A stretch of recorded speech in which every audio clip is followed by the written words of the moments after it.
ঢাকা বিশ্ববিদ্যালয়ের মতো একটা জায়গায় দলীয় প্রভাব ছাড়া স্বতন্ত্র দাঁড়িয়ে একজন প্রার্থীর ৩,০০০ ভোট, এটা কিন্তু কম না। ডাকসুর পরে সারা দেশ জাকসুর দিকে তাকিয়ে আছে যেন এটা একটা স্বচ্ছ নির্বাচন হয়। ডাকসু নির্বাচন হচ্ছে ৩৩ বছর পর এবং ২১টি হলে একযোগে ভোট গ্রহণ শুরু হওয়ার কথা ছিল, যেটা হয়নি, এবং ছাত্রদল নেতা একজন আটক হয়েছে কিছুক্ষণ আগে, যেটা বলছিলাম, এবং ভোট কারচুপিরও অভিযোগ সহ বেশ কিছু অভিযোগ আছে। আপনার কাছে প্রথমেই জানতে চাইবো, এত কাহিনীর হওয়ার পরেও কি সুষ্ঠু একটা নির্বাচন আমরা পাবো? কি মনে হয় আপনার? আমি প্রথমেই বলবো যে কারচুপি যে বিষয়টা বলা হচ্ছে, এটা আসলে সেভাবে সম্ভব নয়। আসলে ক্যাম্পাসে ছোট একটা ক্যাম্পাস, ভোটার সংখ্যা অনেক কম, সেক্ষেত্রে কারচুপির যে অভিযোগ, এটা আমার কাছে মনে হয় না। কিছু বিচ্ছিন্ন ঘটনা থাকবে, কিন্তু এর মানে এই নয় যে আসলে সেটা কারচুপি আর কি। কারচুপির আমরা কিন্তু বড় কোনো ঘটনা এই পর্যন্ত দেখি নাই। কিছু হলে, যেমন তাজউদ্দিন হল বা নজরুল হলে, কিছু আমরা শুনেছি যে নির্দিষ্ট সময়ের পরে ভোট গ্রহণ শুরু হওয়া, বা তাজউদ্দিন হলে ছিল একটা বিষয় যে আপনার 11টার পর পর্যন্ত যে ভোটগুলো হয়েছে 148টা মেবি, এই ভোটারদের কোনো ছিল না আইডি কার্ড, বা মাস্টার শিক্ষার্থীদের ভোটার তালিকার নামও ছিল না। এগুলো নিয়ে শিক্ষার্থীরা অভিযোগ করেছে। তখন প্রভোস্ট লুৎফর সাহেব এসে সেটা তাৎক্ষণিক ব্যবস্থা নিয়েছে এবং বলেছে যে এই 148 জন ভোটার ভোট দিয়েছে, এদেরকে আমরা আইডেন্টিফাই করব, সংবাদ কর্মীদের সঙ্গে সামনে তাদেরকে আমরা যাচাই বাছাই করব। যদি এখানে কোনো কারচুপি বা কোনো অসৎ প্রক্রিয়া অবলম্বন হয়, সেক্ষেত্রে আমরা এটাকে আবার ব্যবস্থা নেব আর কি। তো এছাড়া কিন্তু মূলত আজকের ভোট কেন্দ্রগুলোতে একটা বিষয় আমরা দেখেছি যে 9টায় ভোটার কথা থাকলেও কিন্তু ম্যাক্সিমাম হলগুলোতেই বা কেন্দ্রগুলোতে যাই বলি, 10 মিনিট থেকে আধা ঘন্টা 1 ঘন্টা পর্যন্ত প্রায় লেট করে নির্বাচন শুরু হয়েছে। এটাই হলো বিষয়। কিন্তু মোটা দাগে কারচুপি হয়েছে এরকম কোনো বিষয় আমাদের চোখে ধরা পড়েনি আর কি। সো কারচুপির সম্ভাবনা খুব কম, এটা আমার মনে হচ্ছে। নির্বাচনকে স্বচ্ছ রাখার জন্য জাহাঙ্গীরনগর বিশ্ববিদ্যালয় প্রশাসন কি ধরনের পদক্ষেপ গ্রহণ করেছে? আমরা যখন ডাকসু নির্বাচন দেখলাম, সেখানে নির্বাচন স্বচ্ছ করার জন্য, ভোট গণনার জন্য যে আলাদা একটা ডিসপ্লের ব্যবস্থা করা হয়েছিল, জাহাঙ্গীরনগরে সেটা নেই। এটা ঠিক আছে, বাট জাহাঙ্গীরনগর প্রশাসন চেষ্টা করছে যে ভোটটা যেন স্বচ্ছ হয় এবং এইখানে এটা নিয়ে যেন বিতর্ক না হয় আর কি। তো তাদের এই অবস্থার প্রেক্ষিতে তারা একটা কাজ করেছে, আমরা যেটা দেখেছি যে তাদের যে জনসংযোগ টিম আছে, ওনাদের ফেসবুক পেজ থেকে বিভিন্ন কেন্দ্রে যে ভোট গ্রহণ চলছে সেগুলো লাইভ করার চেষ্টা করেছে আর কি।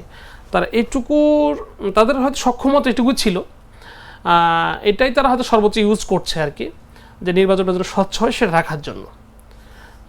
আমি মনে করি কর্তৃপক্ষের আন্তরিকতা যথেষ্ট ভালো আছে নির্বাচন স্বচ্ছ করার জন্য আর কি।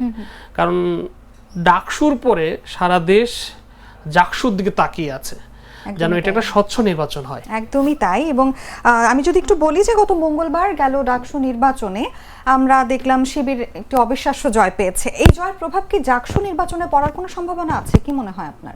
ডাকসু নির্বাচনে কথা বললে আমরা দেখেছি শিবিরের ভূমিধস জয়, এটা ঠিক আছে, কিন্তু আমি পার্সোনালি আরেকটা বিষয় লক্ষ্য করেছি, যেটা আপনার চোখে আসছে কিনা বা আপনি সেটা খেয়াল করেছেন কিনা আমি জানি না।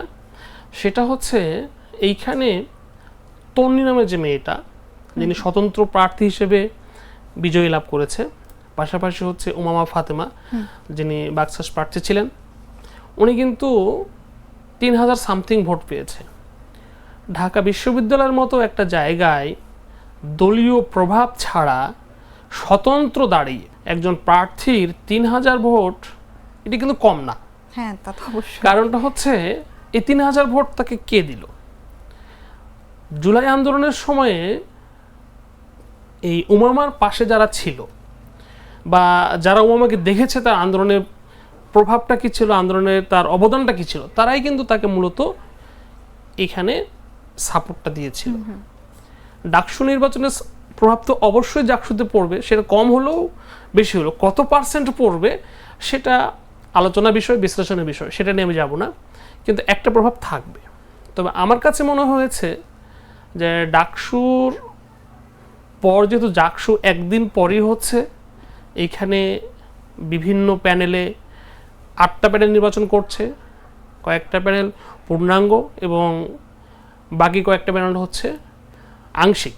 এখানে একটা স্বতন্ত্র প্যানেল আছে যেখান থেকে জিতু নির্বাচন করছেন। ফেসবুকে লেখালেখি হচ্ছে তার বিরুদ্ধে ছাত্রলীগ বা আওয়ামী লীগের সমর্থনের কথা বলা হচ্ছে, কিন্তু বিষয়টা হচ্ছে এই জিতু কিন্তু আপনার জুলাই আন্দোলনের সম্মুখ সারির নেতা ছিলেন, এটি কিন্তু অস্বীকার করা যাবে না। সো আমার কাছে মনে হচ্ছে যে ব্যক্তিগুলো উমামাকে পছন্দ করেছিল ডাকসুতে, ঠিক জাকসুর ক্ষেত্রেও একটা ফাইট জিতু দিতে পারেন। জিতুর একটা অবস্থান জাহাঙ্গীরনগরে বা জাকসুতে আছে এবং সে একটা লড়াইয়ে থাকবে বলে আমার মনে হচ্ছে আর কি। আমরা যেমনটি দেখলাম ডাকসু নির্বাচনের ফলাফল পেতে রাত পেরিয়ে ভোর পর্যন্ত আমাদের অপেক্ষা করতে হয়েছে, জাকসুতেও কি এমন কিছু হওয়ার সম্ভাবনা আছে? ফলাফল পেতে আমাদেরকে এত অপেক্ষা করতে হবে, কি মনে হয় আপনার? ডাকসু তো অনেক বড় বিষয়, ভোটারও প্রায় 40,000-এর মতো, কিন্তু সেক্ষেত্রে প্রথমেই বলেছি যে জাকসু ছোট জায়গা, ভোটার সংখ্যাও কম, এখানে 11,800 সামথিং ভোটার, সেহেতু মনে হচ্ছে না যে আসলে পরের দিন সকাল হয়ে যাবে ভোট গুনতে আর কি। এখানে কিছু বিষয় দাঁড়াচ্ছে যে OMR সিটি নির্বাচন হচ্ছে এবং গণনা মেশিনে হওয়ার কথা, পরে জানা গেল যে না, ভোট হাতে গোনা হবে আর কি। হ্যাঁ, তো যদি হাতে গোনা হয় হয়তো সময় লাগবে, সেটা নিশ্চিত রাত পার হবে না, হয়তো 10টা বা 11টার মধ্যেই আমরা আশা করছি যে এর মধ্যেই আমরা জাকসুর ফল দেখতে পাবো ইনশাল্লাহ। আমাদের প্রত্যাশা থাকবে এই ধরনের প্রতিকূলতা কাটিয়ে আমরা যেন একটি সঠিক জাকসু নির্বাচনের ফলাফল পেতে পারি। ন্যাচারাল ব্যাকটেরিয়ালাইসিসের সুরক্ষায় ফ্রেশ ও অ্যাক্টিভ সব সময়। এখন ধুলাবালি, জীবাণু, ঘাম ক্লিন বোল্ড। Remark.